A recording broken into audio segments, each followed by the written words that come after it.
Hey, what's up everyone? James from Junkyard Fox here. Thank you for joining me. And today is the day that we're going to announce a winner for our Bark River Knives Classic Drop Point Hunter. This gorgeous thing right here. Now before we go ahead and do that, we're going to have a Q&A session for Operation Survival. So question number 1, Karma Clanton asks, have you taken any videography classes or any type of formal schooling for videography? No, I have not. I briefly went to college for English literature. I'm a book reader, and I didn't take any schooling for anything filming wise. I started getting into film around the time that The Dark Knight came out, and I really, not only did I appreciate what I was shown, but I learned an appreciation for the behind the scenes, the making of, the cinematography, the soundtrack, all these different, moving pieces of the puzzle that all add up together to, make the entire thing, the work of art. Since then, I kind of started watching films and then dissecting them, looking past that and looking, like great editing, great this and that, and then seeing how I can apply those to my creative projects. So, no, very, very self-taught. I'm always keeping an eye for that kind of stuff. Question number 2, Border Survival Texas asks, I am in. What was the most difficult part for Ben when he had to apply the skills he had just learned? So Ben, for those of you who don't know, was my volunteer, and he had to learn the stuff, and he was basically the main character for this challenge. I texted Ben this question, and he replied, starting that damn fire. He did not elaborate any more than that, so I'll try to fill in a little bit, if I may. In episode 2, we see Ben getting a fire going so he can boil his water, cook his food, and the rain started. You can see towards the end, we have this big monsoon going, this downpour going on while the fire's there. Behind the scenes, guys, we were filming during our monsoon season, so it rained probably about every single day for a month over here. So not only was he, a rookie at learning how to get a fire going, but we had a lot of moisture and a lot of humidity in the air, and we had a lot of wind. And since our job was to use matches from Dragonfire Tinderbox, he was having a little bit of trouble getting that going.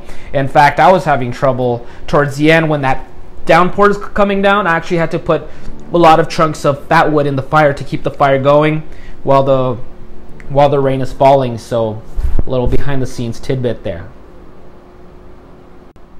Question number 3, Australian Bushcraft Journal asks, I'm in. Where did you find all the abandoned vehicles? Would love a beautiful knife like that. Been using rubbish blades and can't afford anything better. The vehicles were actually part of a Hollywood film called Courage Under Fire that was filmed in this area around the 90s, 96 I believe. Now that is done in private property. Luckily, because it's private property, it has been well maintained. It hasn't been vandalized or anything like that. So when we were first discussing this concept, I was talking to Ben about it, and I told him I wanted to approach it very cinematically, and he told me, there's a movie set around here with tanks and stuff like that. So I looked into it. I found the owner, gave the owner a call. I told him what we were doing, that we wouldn't cause a mess if we were allowed to shoot there. And luckily for us, Mark, he was a really cool guy, and he let us shoot there, by no charge or anything. Of course, we were very respectful, so we basically got to use a Hollywood set for free. So check that out in episode 1 if you haven't seen it yet.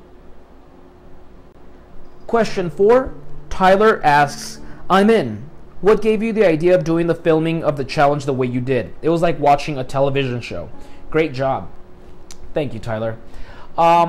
I've already done this before. When Gabe first approached me with the concept for Operation Survival, where we're going to be in a fictional 24-hour scenario where we show some survival skills, and then the main character is rescued in the end. We had already done that about a year ago. If you have seen my UTG Tactical Messenger Bag review for the Outdoor Arena, that was the first time we tried to do something more fictional. And I played some fool that crashed his truck in the desert and had to use skills to survive, and was rescued in the end. So that was our first taste of doing something like that. Soon after that, I did one of those tag videos, my top 3 favorite survival skills, survival tools. And I knew about some houses that were very dilapidated, so I approached that one more post-apocalypse style. So we already have done that. So I knew if we were gonna approach this time, I wanted to go, just escalate it. I don't like to repeat myself creatively, so I wanted to just push it to the next level. and, you know, be as cinematic as possible, especially because I'm not in front of camera during that story and I'm behind the scenes. Now it gives me a really great chance to direct things, since I don't have to be, you know, showing the skills and stuff. I'm behind the scenes and I could be looking out for extra things, extra shots and all that stuff. So definitely wanted to make this our most cinematic project to date. Question number 5 comes from Randy Yeager, who says, I'm in. Love the series. My question is, are you planning on making more of this style of video in the future, and anything you do differently if you did make this kind of video in the future? We're going to be filming one last scene with Jackie and Ben for our director's cut. And that's about it. After that, I don't think it's going to happen for quite a long time.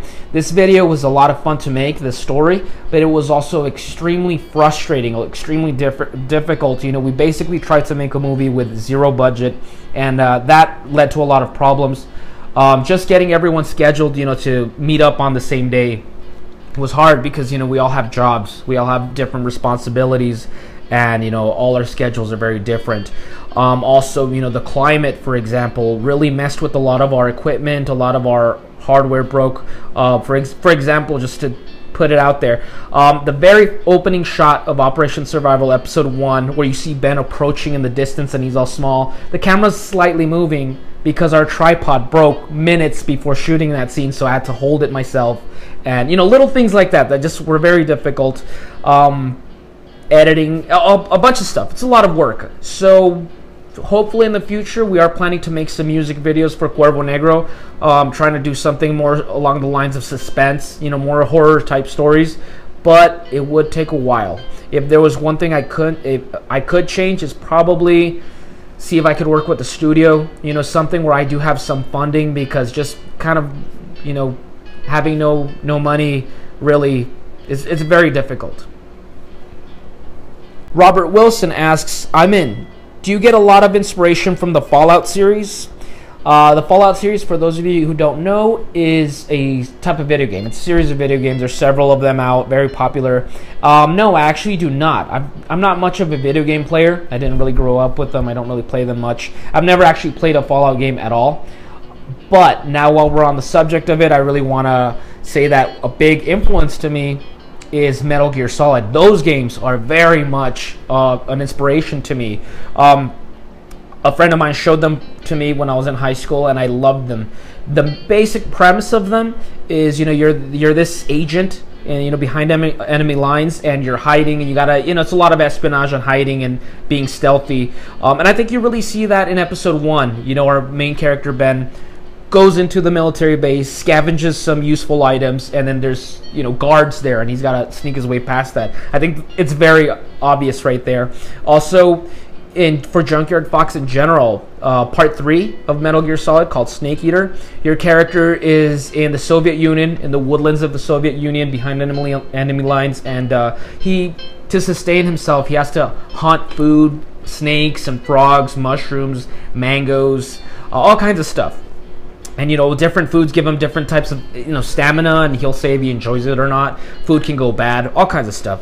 And that directly, I feel there's a connection between 17-year-old me playing that game to, you know, 28-year-old me actually going out there and trying to hunt, and, you know, hunting and gathering and taking that interest. So that game was a very much positive influence to me. Just the very fact of that game, you know, the creator Hideo Kojima, how he's always pushing the envelope and trying to advance the series and change the scene in general, is a very big inspiration to me. So no Fallout, but Metal Gear Solid, yes.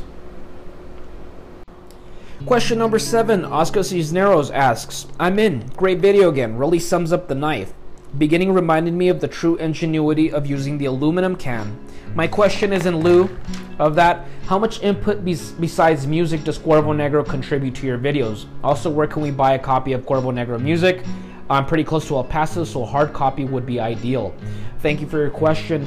Cuervo Negro and I, we are close friends. We've known each other for over 10 years, and, you know, we're both creative types, so Not only does he contribute with music, but he's been the cameraman for many of my videos too. So of course he's going to contribute to, interesting shots, and he'll tell me, we'll stop in between takes and tell me, this is a better shot, or this angle looks better, stuff like that. So he's always constantly throwing ideas. And yeah, that was his idea when we were first training Ben. His very first time he was out training with us, Cuervo Negro was with us, and he saw the beer cans and he's like, why don't we try to have him make some char cloth, or char tinder, just using garbage, and that would really add something to it. So that was his idea.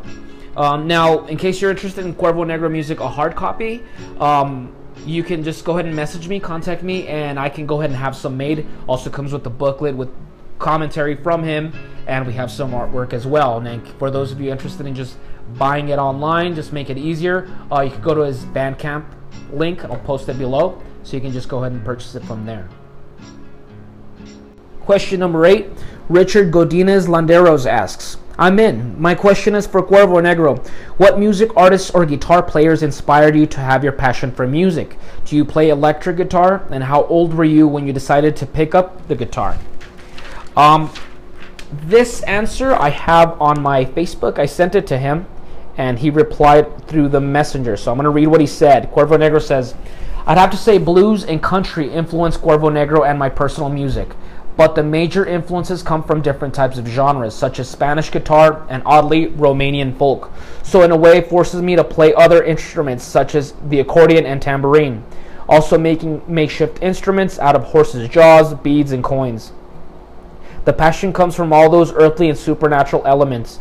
My favorite guitarists are Bob Dylan, Jack White, Link Wray, Townes Van Zandt, along with other upcoming musicians such as Coltrane Wall, and musical composers like Gustavo Santaolalla, which was the composer for the video game The Last of Us. I play both electric and acoustic. It's a Fender Squier. I know it's a cheap one. An old Spanish nylon guitar. I was 13 when I decided to play guitar. My sister would get mad at me for going into her room to play it, and finally decided to give it to me. It was an electric guitar, and I would record riffs and chords, silly songs on tape cassettes. To which reminds me of the upcoming Cuervo Negro album, which will be released on Bandcamp in October. Thanks for listening. Question number 9. Adam Smith asks, I'm in. Question. What was the character... Oh, I'm sorry. Was the character wearing different watches in episode 2 and 3? Continuity error? Regarding wristwatches in survival situations, especially SHTF, is it better not to wear watches? Keep them safe for barter? Thank you for your question, Adam, and that's very true. There is a slight continuity error with the watches that Ben was wearing. Long story short is, while we were filming, one of the bands from the watch that he was supposed to wear broke, and he had to just improvise with the watch he was wearing, when he wasn't in costume. So we preferred to have him wearing a different watch, and hopefully people didn't pick up, rather than him just not having a watch at all, because I think that would have been a lot more obvious. Now, for your second question about, him using it for barter, in the terms of the story, that watch does not work. I just wanted something to show the character has a little bit of vanity. He was something of a wealthy kid, before the collapse happened, so that's something like a remnant of his past. If you notice, all his clothes kind of resembles, clothes that he would be wearing in an office type, as opposed to, some gung-ho survivalist. Thank you for your question. And last question, question number 10, Ishmael asks, I'm in. Where was Jackie and the Survivor going? Stay tuned for about in a week or two. I'm going to have the director's cut released, which is going to have all 3 episodes combined, a couple of editing tweaks, particularly with audio, and then there's going to be one additional scene towards the end, and you're going to find out where they're going. You're going to know a lot more of the characters, a little bit more of the characters in terms of who they are and their motivations and where they are going, because there is a specific destination that they're heading to. So thank you for your question. Well, those are our 10 questions. Time to go ahead and move on to select a winner. So let me go ahead and get the phone. Okay, I got the random generator. One moment, it's loading the comments.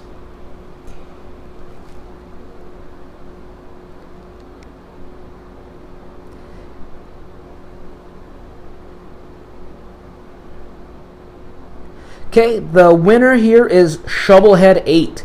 He states, I'm in, does everything you need a knife to do. I like the grind.